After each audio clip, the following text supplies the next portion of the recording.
Hello there, it's me, Mario, and I'm back from the likes of the Maxi Toys, of course. And welcome back for some more of the Sonic's Game Gear Marathon, ladies and gentlemen. And yes, welcome back to my last play of Sonic the Hedgehog for the Sega Game Gear / Sega Master System. So even then though, yeah. So last time we managed to explore one of the most unique zones in the particular game so far, which is the form of the Jungle Zone, most notably the second uniquest stage in this game so far. And even then though, and also at the same time we managed to explore through the Labyrinth Zone, even though despite the fact that level was easily the most slowest level in the entire game, though we did manage to briefly go for this level in particular without any too much deaths, although there's only exception which is in the Jungle Zone. So, and today for this episode we're about to continue on and move on to the 5th zone known as Scrap Brain Zone, which is another rendition of the Mega Drive version did make a return from the likes of this stage in particular, so even then though, what makes a little bit difference this time compared to the Mega Drive counterparts is that I found this particular level alone is actually way easier compared to the Mega Drive version. Like, I swear to God, I managed to beat the first act within under 50 seconds, or possibly 45 seconds, so even then though, for the, Act 1, that is.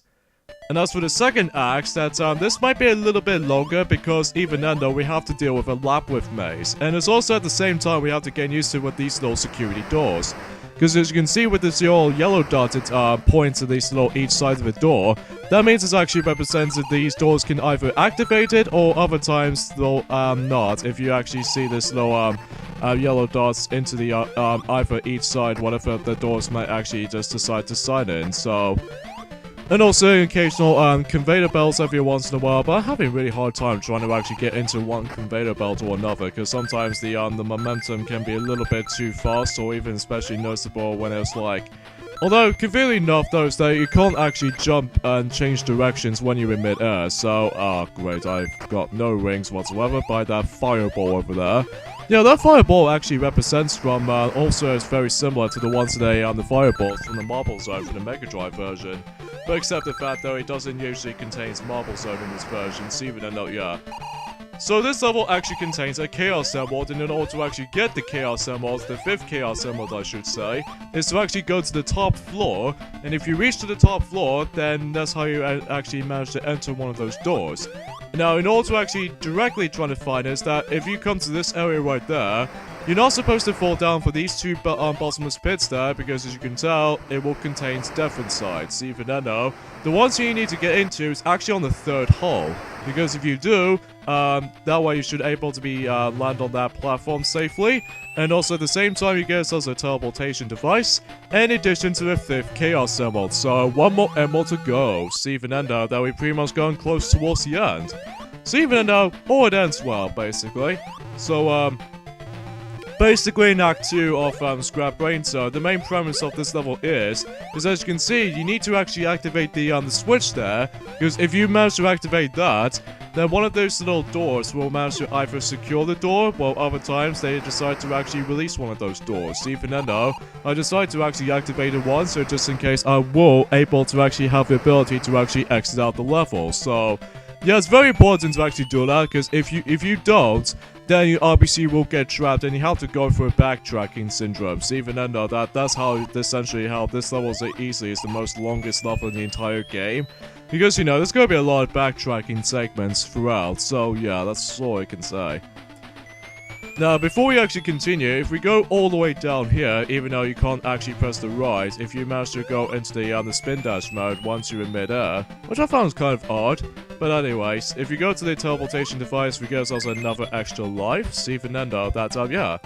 Seriously, this zone wasn't really that much of a challenge, unlike how it does in the Mega Drive version to me though.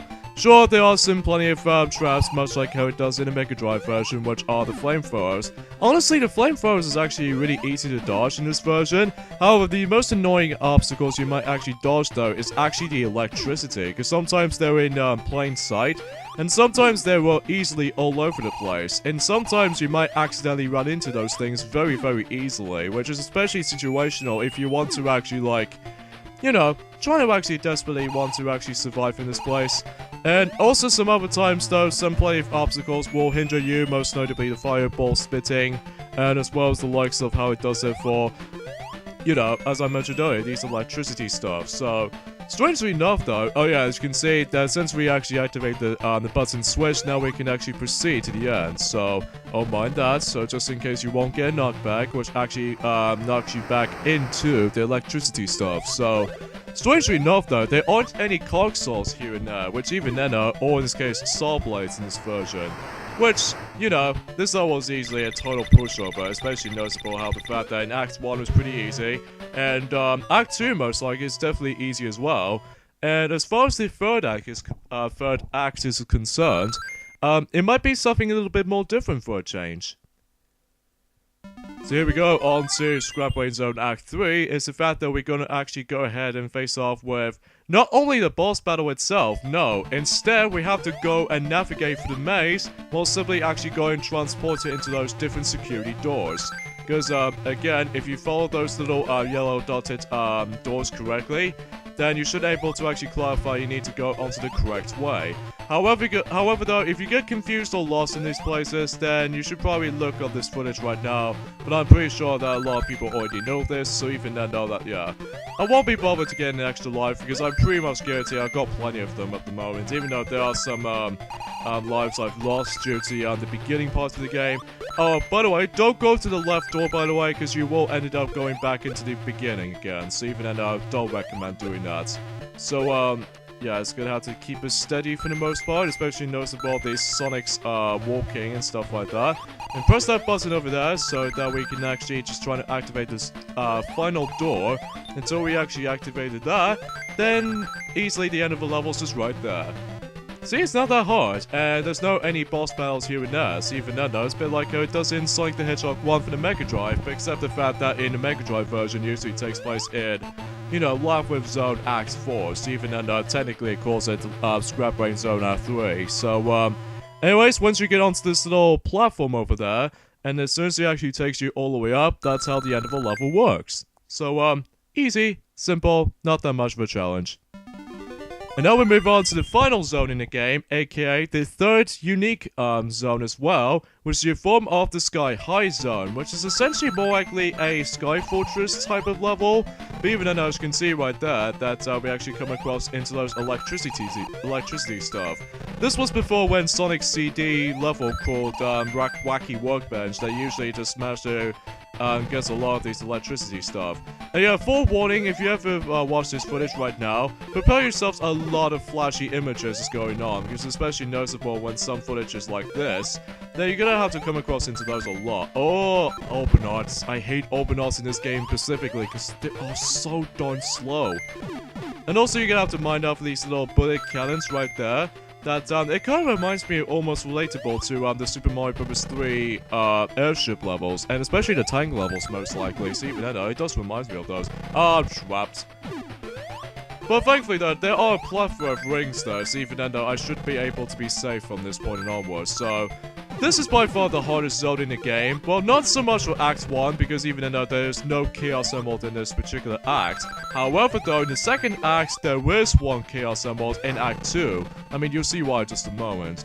Yeah, I apologize for this little flashy images, by the way. It's not just because of how I was going to be doing at the moment. It's probably because of how, you know, the emulation actually worked out to be. So even then, I do apologize for that. Even though it gives you a seizure every once in a while. But that doesn't even compare to Sonic Labyrinth, though. But even then, though, that we'll get to that one day. We'll get to that one day, or sooner or later.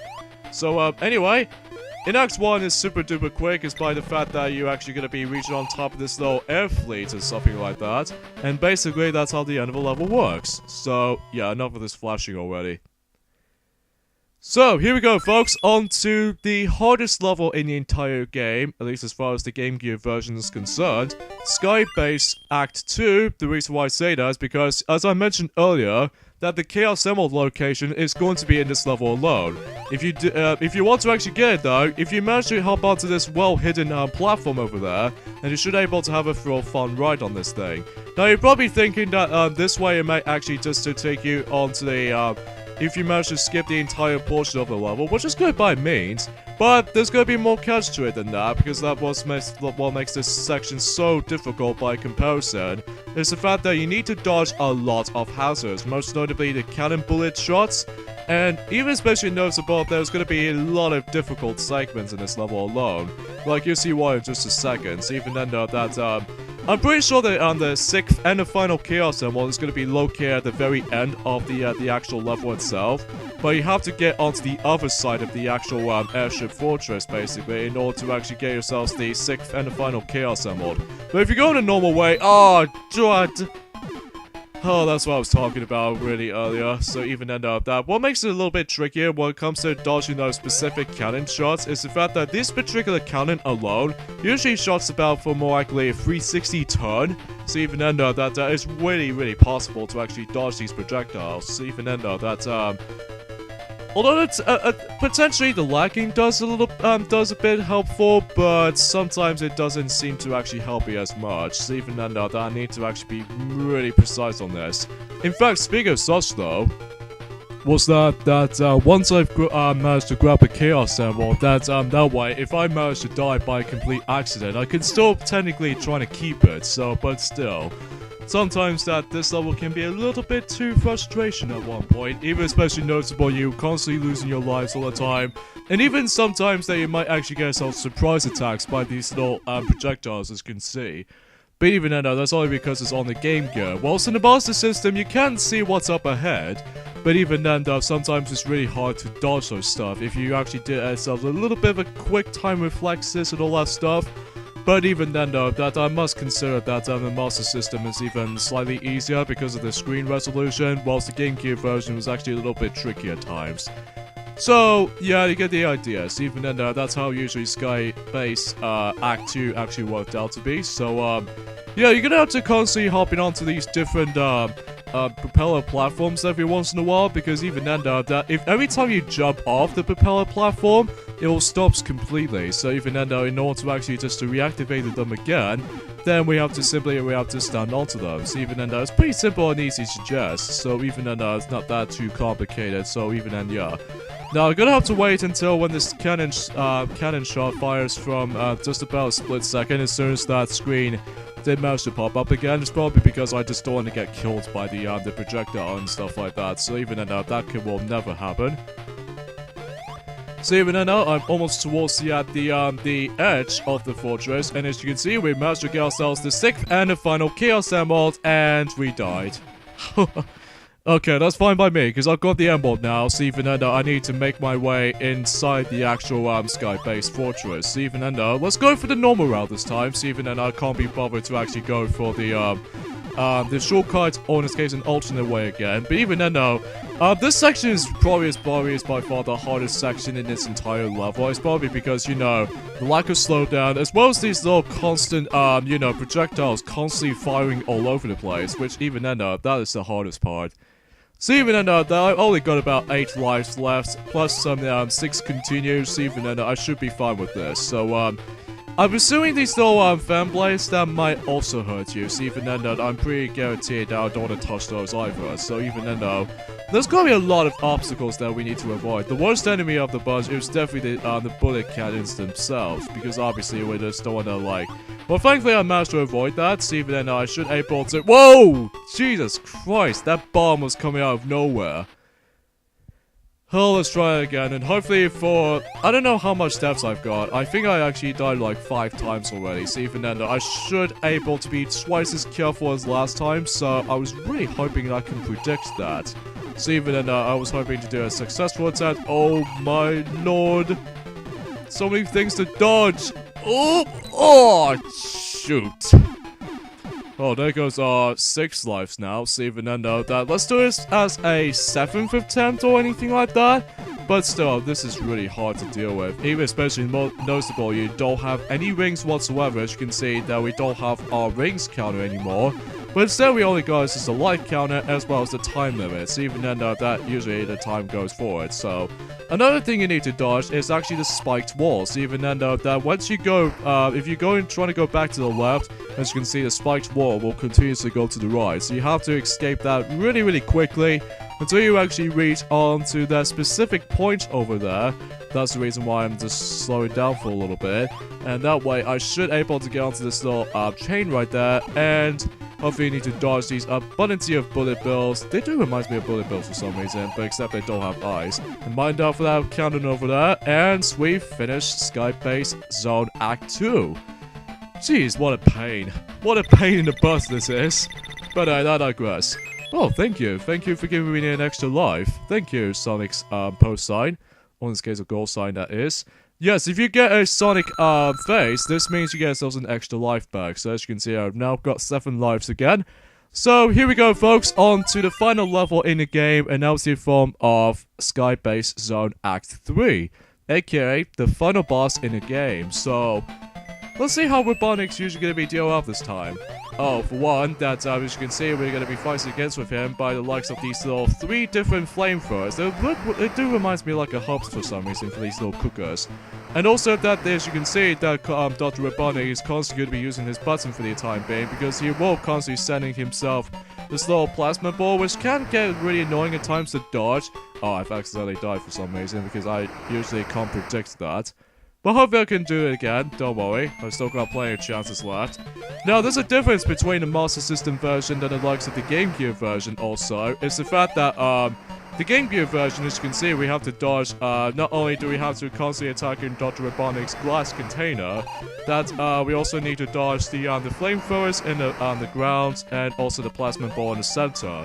However, though, in the Master System version, that particular battle arena is actually a little bit different. Rather than just actually flamethrowers, instead it's electricity, so, yeah, and also the plasma ball, yellow, eye thing can be located on the right side instead of the middle. So there you go, folks, that was it for the Sky Base Zone Act 3, and if you manage to collect all 6 of these Chaos Emeralds, this is your best ending.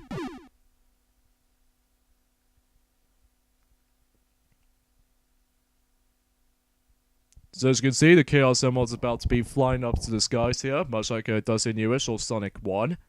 But rather than just actually put it up to restoring peace of the island, what it gets here is it's basically just trying to, for some reason, get rid of these little, black puffs of smoke. So even though that's all it does. And after that, you're actually going to be, counting how much scores you've got. So even then, for instance, I've got 6 Chaos Emeralds, so even then I can, multiply that up to, 20,000 points. That should give me 120,000 points. And how much lives I've got. And especially noticeable of how much, special bonus I've got. But even then, I'm pretty sure I only got about 50,000 or so points. So even then, yeah, that's all I can really imagine about it. And my total score here was actually forms of, you know, 464,890 points. Decent, though. Decent, at least. So, that was it, folks. That was it for Sonic the Hedgehog for the Sega Game Gear. So, what do I think about this game? Usually this is actually a pretty good start for Sonic's, first ever handheld game. Even though it wasn't as perfect as the likes of the Mega Drive counterparts, there are some, negative things I can think about this particular version. But even then, let's talk about the positive things first. Is that, for one, the zones themselves are very unique, especially noticeable in the Bridge Zone and the Jungle Zone, and even Sky Base Zone are very unique.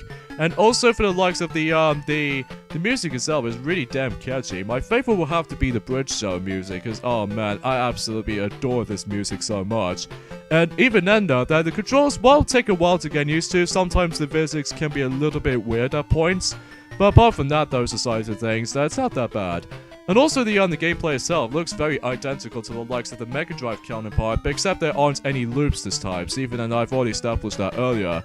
And another thing is worth mentioning though, is the fact that, although sometimes the screen crunch can be a little bit of a problematic in the GameCube version, but in the Master System version it doesn't present from this point and onwards, so, but anyways, that's it folks. In the credit sequence in Sonic the Hedgehog 1, this is basically Sonic is singing for his microphone, so yeah, that was it.